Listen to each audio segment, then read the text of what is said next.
গ্রামে গঞ্জে আরেকটা সমস্যা যেটা দেখলাম, আপনার প্রত্যেকটা মহল্লাতে কিছু ছ্যাঁচড়া লোক বাইর হয়েছে, নতুন ছ্যাঁচড়া। আগের ছ্যাঁচড়াদের বদলে, আগের ব্যানারের বদলে নতুন ব্যানারে ব্যানারে এখন নতুন কিছু ছ্যাঁচড়া লোক বাইর হয়েছে।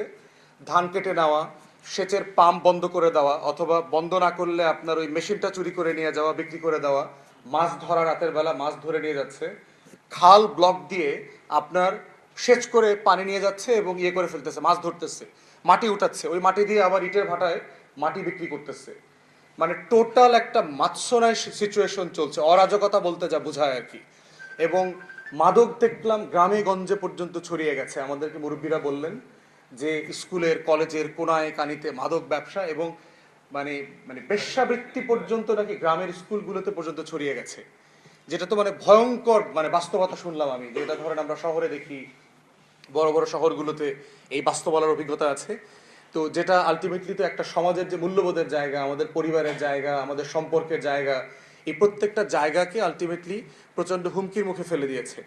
তো এই 2-3 দিনের সফরে আমার এই একটা সংসদীয় আসনকে ঘিরে আমার যে বোঝাপড়াটা, এবং এটা মনে হয়েছে সারা বাংলাদেশ ঘোরার পরেও মোটামুটি একই রকম সারা দেশের গ্রামে গঞ্জের মানুষের যে সমস্যা, দুঃখ, কষ্ট,